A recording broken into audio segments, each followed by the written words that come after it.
ভারতকে কঠোর জবাব দেওয়ার হুঁশিয়ারি দিয়েছেন পাকিস্তান নিয়ন্ত্রিত আজাদ কাশ্মীরের প্রধানমন্ত্রী চৌধুরী আনোয়ারুল হক। এরই মাঝে দুই দেশের সীমান্তরেখা লাইন অফ কন্ট্রোলে সংঘর্ষে জড়িয়েছে পাকিস্তান ও ভারতের সেনারা। এদিকে ভারত নিয়ন্ত্রিত কাশ্মীরের পেহেলগামে সন্ত্রাসী হামলার ঘটনায় ভারতের গোয়েন্দা বাহিনীগুলোকেই দায়ী করেছেন পাকিস্তানের উপপ্রধানমন্ত্রী ও পররাষ্ট্রমন্ত্রী ইসহাক দার। কিছু বিদেশি অস্ত্র নিয়ে শ্রীনগরে অবস্থান করছে বলে দাবি তার। অন্যদিকে সন্ত্রাসীদের ধরিয়ে দিতে 23,500 মার্কিন ডলার পুরস্কার ঘোষণা করেছে ভারতীয় পুলিশ বাহিনী। তবে কি আবারও ভারতের সার্জিক্যাল স্ট্রাইকের সম্মুখীন পাকিস্তান? কাশ্মীরের পেহেলগামে গত 22 এপ্রিল পর্যটকদের ওপর আকস্মিক হামলা চালায় একদল সন্ত্রাসী। এতে ভারতীয় নৌবাহিনীর এক কর্মকর্তা সহ 26 জন নিহত হন। নিহতদের মধ্যে নেপালের একজন নাগরিকও রয়েছেন। এরই মাঝে হামলার দায় স্বীকার করেছে দ্য রেজিস্ট্যান্স ফ্রন্ট TRF নামে কাশ্মীরের স্বাধীনতাকামী একটি সশস্ত্র বিদ্রোহী সংগঠন। ভারতের দাবি, পাকিস্তানের সন্ত্রাসী সংগঠন লস্কর-ই তাইবার সাথে যোগসাজশ রয়েছে TRF-এর।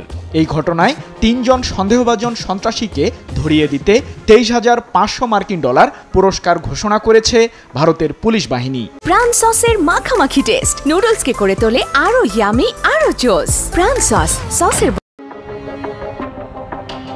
পাকিস্তানের সাথে সিন্ধু পানি চুক্তি স্থগিত ও দেশটির নাগরিকদের ভিসা সুবিধা বাতিল সহ বেশ কয়েকটি কূটনৈতিক পদক্ষেপ গ্রহণ করেছে ভারতের প্রধানমন্ত্রী নরেন্দ্র মোদীর নেতৃত্বাধীন সরকার।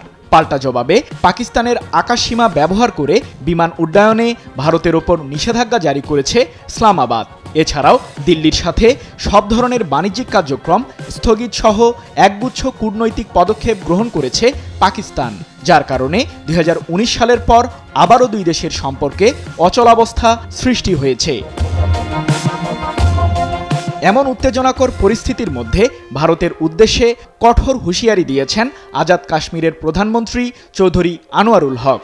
ভারত যদি সীমান্ত অতিক্রম করে পাকিস্তানে কোনো ধরনের আগ্রাসন চালায় তবে কঠোরভাবে পাল্টা জবাব দেবে পাকিস্তান, এমন মন্তব্য করে আনোয়ারুল হক বলেন, ভারতের সাহস নেই আমাদের সীমান্ত লঙ্ঘন করার, তবে যদি তারা করে তাহলে শক্ত প্রতিরোধের মুখে পড়বে ভারতীয় বাহিনী। ভারত তৃতীয় পক্ষের মাধ্যমেও পাকিস্তানে হামলা চালাতে পারে বলে শঙ্কা জানিয়েছেন আজাদ কাশ্মীরের প্রধানমন্ত্রী। 24 এপ্রিল এক প্রতিবেদনে বিষয়টি নিশ্চিত করেছে পাকিস্তান ভিত্তিক সংবাদ মাধ্যম দ্য এক্সপ্রেস ট্রিবিউন। এ সময় চৌধুরী আনোয়ারুল হক ভারতের পানি চুক্তির বিষয়ে অভিযোগ করে বলেন, পুঞ্চ ও নীলম নদী থেকে পানি সরিয়ে নিতে এরই মাঝে ষড়যন্ত্র শুরু করেছে ভারত। এগুলি পাকিস্তানের বিরুদ্ধে ভারতের বৃহত্তর পরিকল্পনার অংশ।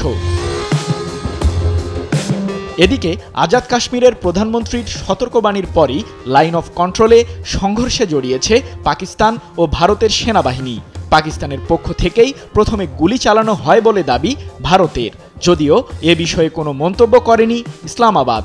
তবে সীমান্তের ঠিক কোন জায়গায় সংঘর্ষের ঘটনাটি ঘটেছে সে বিষয়ে কোনো তথ্য পাওয়া না গেলেও কাতার ভিত্তিক সংবাদ মাধ্যম আল জাজিরা জানিয়েছে, ভারত শাসিত কাশ্মীরের বান্দিপোরায় পৃথক সংঘর্ষে 2 জন আহত হয়েছে। 25 এপ্রিল এক প্রতিবেদনে বিষয়টি নিশ্চিত করেছে সংবাদ মাধ্যমটি। অন্যদিকে সন্ত্রাসী হামলার ঘটনায় ভারতের গোয়েন্দা বাহিনীগুলোকেই দায়ী করেছেন পাকিস্তানের উপপ্রধানমন্ত্রী ও পররাষ্ট্রমন্ত্রী ইসহাক দার। 24 এপ্রিল এক সংবাদ সম্মেলনে তিনি বলেন, কাশ্মীরের শ্রীনগরে বিদেশি অস্ত্রধারীদের শনাক্ত করেছে পাকিস্তান। ভারতীয় গোয়েন্দা সংস্থাগুলো এই ব্যক্তিদের সহায়তা করছে। পৃথক এক প্রতিবেদনে বিষয়টি নিশ্চিত করেছে সংবাদ মাধ্যম দ্য এক্সপ্রেস ট্রিবিউন। এর আগে 2019 সালে কাশ্মীরের শ্রীনগরে ভারতের আধা সামরিক বাহিনীর ওপর হামলা চালায় পাকিস্তান ভিত্তিক সন্ত্রাসী সংগঠন জইশ-ই-মোহাম্মদ। এতে বাহিনীটির অন্তত 40 জন সদস্য নিহত হয় বলে জানায় দিল্লি। পাল্টা জবাবে পাকিস্তানের বালাকোটে কথিত সন্ত্রাসী সংগঠনটির আস্তানায় ব্যাপক হামলা চালায় ভারতের সেনাবাহিনী। 1971 সালের পর এটি ছিল পাকিস্তানের অভ্যন্তরে ভারতের হামলার ঘটনা। প্রতিক্রিয়া জানায় পাকিস্তানের বিমান বাহিনীও। এতে ভারতের একজন পাইলটকে আটক করে পাকিস্তান। যদিও বড় কোনো যুদ্ধে জড়ায়নি দুই দেশ। সেই ঘটনার ঠিক 2 বছর পর 2021 সালে সীমান্ত রেখায় যুদ্ধবিরতিতে রাজি হয় পাকিস্তান ও ভারত, যা মূলত এখনও বহাল রয়েছে। সৃজন মাহমুদ, নিউজ 24।